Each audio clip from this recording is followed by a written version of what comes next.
toi, bienvenue dans Team Princesse, nos discussions autour des princesses Disney. Aujourd'hui, j'ai beaucoup de chance, j'ai Fatou avec moi. Salut! Coucou Fatou, est-ce que tu vas bien avant tout? Ça va très bien, merci de le demander. Ça me fait très plaisir de t'avoir aujourd'hui parce que tu ne le sais certainement pas, mais je te suis depuis un certain temps sur les réseaux sociaux. C'est vrai? Oui, j'ai découvert ton blog Black Beauty Bag il y a quelques années quand j'ai commencé à m'intéresser à la beauté. D'accord. Et depuis, en fait, je gravite un peu dans ton univers et j'adore ta vision sur le monde et aussi tes petits reportages quand tu pars en voyage. Ah, merci. Voilà. Première question, Oui. la question qui intéresse tout le monde. Quelle est ta princesse Disney préférée, Fatou? C'est Tiana de La princesse et la grenouille. Ouais. Et pourquoi? Si je ne dis pas de bêtises, le dessin animé est sorti vers 2009 ou 2010. Donc j'étais déjà une adulte. Ça m'a bouleversée quand même. J'ai été émue parce que c'est la première fois qu'on voyait un personnage chez Disney qui ne ressemblait pas à ce qu'on avait l'habitude de voir. Et moi, en tant que femme noire, j'aurais bien aimé pouvoir m'identifier à un personnage Disney, une princesse qui avait ma même couleur de peau. Et du coup, quand Tiana elle est arrivée, j'ai trouvé ça génial, fantastique. Je me suis dit, enfin, il est temps. Je t'avoue que Tiana, c'est aussi ma princesse préférée, un peu pour les mêmes raisons que toi. Ouais. C'est aussi la princesse préférée de mon petit frère, un peu pour les mêmes raisons que toi. C'est cool. C'est une personne qui est très bosseuse en fait. Elle a 2 jobs, Ouais. les 2 elle les fait très bien avec le sourire. Tout à Elle fait. a vraiment ce drive de faire les choses qui lui plaisent dans la vie. Elle a un rêve. Tu verras, papa.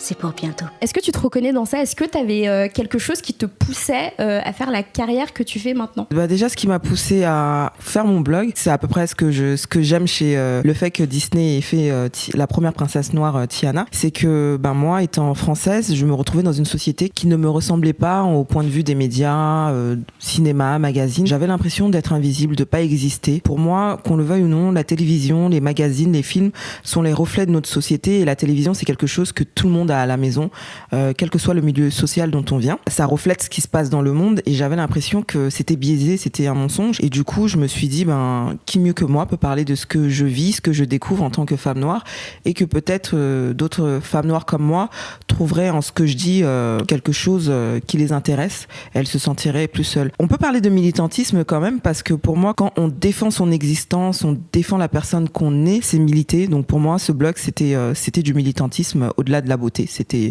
vraiment l'estime de soi, la confiance en soi. C'était plus que quelque chose de futile. C'était pas qu'une histoire de rouge à lèvres ou de mascara. C'était vraiment une histoire de bien-être. C'était ta manière à toi de faire exister les femmes noires dans l'espace public. Ouais, fait. c'est ça. Ouais. Il y a un moment qui me brise le cœur à chaque fois que je regarde ce film, quand Tiana pense enfin avoir l'argent pour pouvoir ouvrir son restaurant, Ouais. et que les 2 banquiers lui expliquent que quelqu'un a surenchéri de manière assez violente. Mais vous savez combien de temps il m'a fallu pour réunir cet argent? Bien trop longtemps. Voilà pourquoi une fillette comme toi, avec ton profil, ne pourrait qu'aller droit dans le mur avec une affaire de cette importance. Il la ramène au fait que c'est une femme Et en plus, elle est noire. issue d'un milieu populaire. Tout à fait. Quand on fait partie des minorités, même si on est né en France et qu'on se sent français, on nous fait tout le temps comprendre qu'on est des Français de seconde zone. Donc moi, à chaque fois que je veux dire que je suis française et née à Paris, on va toujours me dire oui, mais quelles sont tes origines?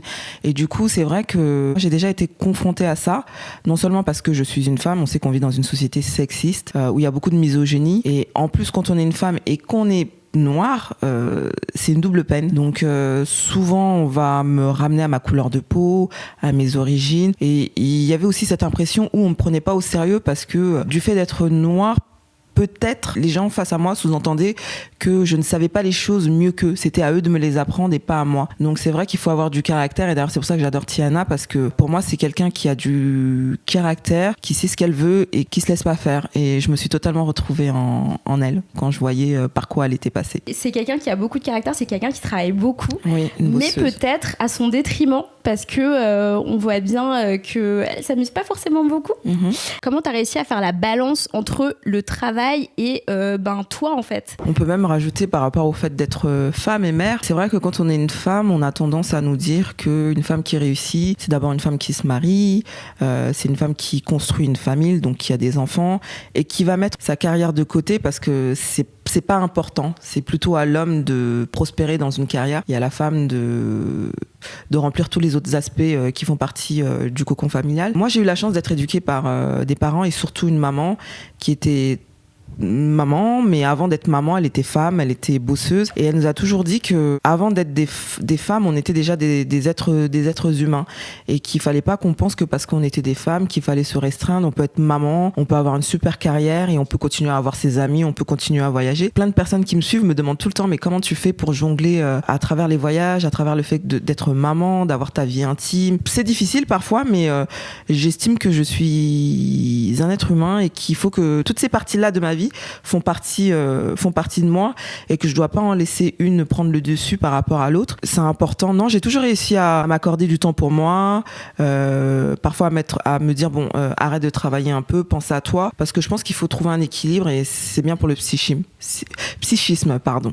Donc non, j'ai pas eu trop de difficultés parce que je pense qu'il faut avoir du caractère surtout et savoir ce qu'on mérite, qui on est et ce qu'on veut. Et pas avoir peur de le dire. Et pas avoir peur de le dire. Oui, il faut pas avoir peur de le dire. Une autre chose que j'aime chez Tiana, c'est que c'est pas vraiment Nevin qui la sauve, c'est un peu elle qui le sauve lui. Oui. La balance en fait est complètement renversée. Là, on a des femmes qui ont vécu des histoires pas sympas. Soit elles ont été abandonnées, soit elles ont été emprisonnées, ou on leur a menti sur leurs origines. Et ben là, c'est la fille qui sauve le garçon. Pour moi, ça envoie aussi pas seulement un message aux filles, mais aux garçons, pour leur dire qu'ils ont le droit aussi d'échouer, ils ont le droit d'être faibles, ils ont le droit de pas aller bien. C'est pas une histoire de virilité, c'est une histoire d'humanité, de caractère. Peu importe le sexe de la personne qui viendra les aider, n'ayez pas honte, tendez la main.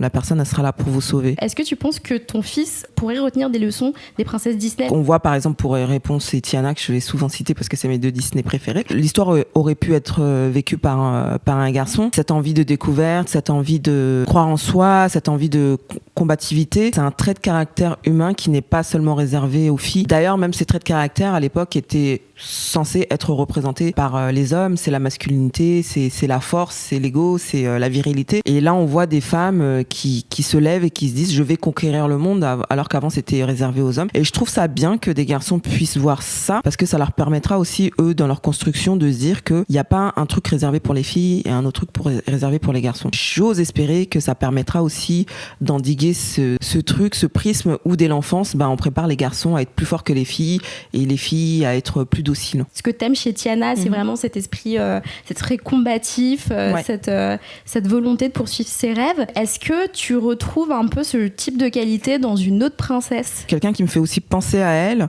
mais totalement pour autre chose, c'est Réponse. Princesse qui a été kidnappée par la sorcière par rapport à ses cheveux magiques qui permettent de guérir ou de rajeunir les gens. Un des critères de beauté dans notre monde, c'est tu es belle si tu as des longs cheveux. Et ce que j'ai aimé dans ce dessin animé, c'est que même si le cheveu prenait une place essentielle dans le dessin animé parce que c'était un cheveu qui avait un pouvoir magique, c'était pas un accessoire de beauté, c'était un cheveu qui soignait, qui aidait. Je vous regarde envelopper ma main dans votre chevelure magique et je vous trouve de plus en plus mystérieuse. Oh, aïe! Flynn, voilà, quand il lui coupe les cheveux et que on voit que ses cheveux changent de couleur et tout ça, j'ai trouvé ça bien parce qu'enfin on nous dit en fait le cheveu c'est pas ce qui fait que une femme peut être épanouie, peut faire ce qu'elle veut dans la vie ou être belle. C'est juste un accessoire en plus, mais c'est pas l'épicentre de votre personnalité. Toi, du coup, les princesses dont on parle là, c'est des princesses que t'as connues quand t'étais adulte, mais est-ce qu'il y a une princesse de ton enfance qui t'aurait touchée quand même ? Moi, celle qui m'a touchée, je pense que du point de vue de son histoire, c'était Cendrillon par rapport à sa belle-mère et avec ses demi-sœurs, parce que ma mère, elle a eu une histoire un peu similaire quand elle était enfant. Et là, je me souviens quand Cendrillon est sorti, c'était un de ses dessins animés préférés parce qu'elle se voyait en fait par rapport à ce qu'elle avait vécu. Elle vient d'une famille nombreuse, donc sa mère n'avait pas trop les moyens de pouvoir s'occuper de tous ses enfants.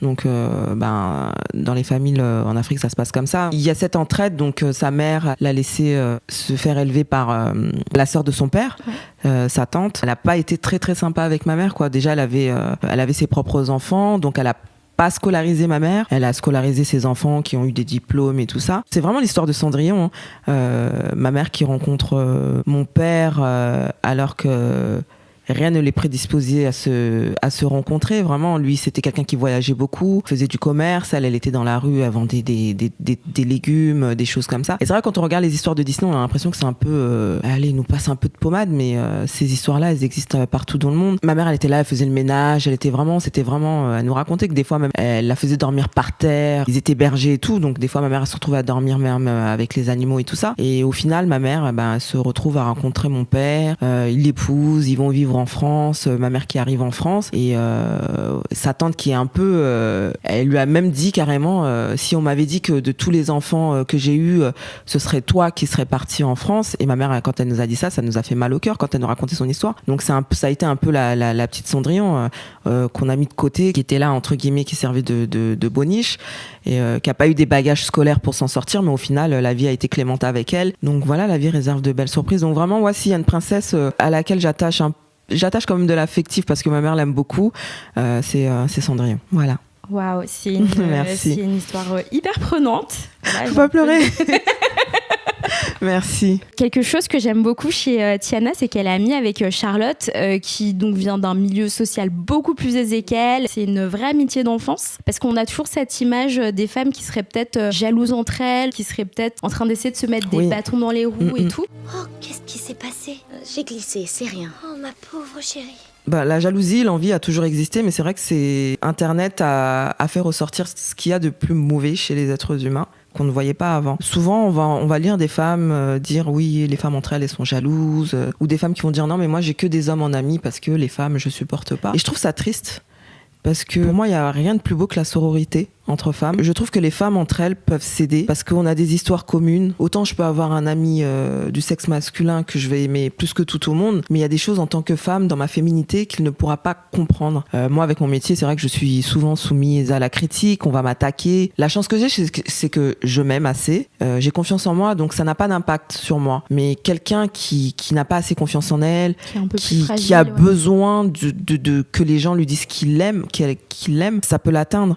Et j'espère que ça va changer. Le respect, c'est important. Et quand on voit Tiana, par exemple, qui est très amie avec Charlotte, c'est parce que je pense que Tiana a été élevée par une maman qui lui a dit déjà qu'elle l'aimait, que c'était une fille intelligente, qu'il fallait qu'elle ait confiance en elle. Et je pense que Tiana, elle a tellement confiance en elle, elle sait où est-ce qu'elle veut aller, elle sait quel est son but dans la vie, qu'elle n'a pas le temps de s'attarder sur ce qu'elle n'a pas. Si tu devais donner un conseil à Tiana ou à Réponse ou à Pocahontas, un conseil... Je leur demanderais pas de changer parce que justement c'est leur singularité qui fait qu'on les aime. Je leur dirais de rester telles qu'elles sont. Oui, de rester telles qu'elles sont, qu'on a besoin de voir que les femmes ne se ressemblent pas toutes, qu'elles ont chacune une histoire à raconter.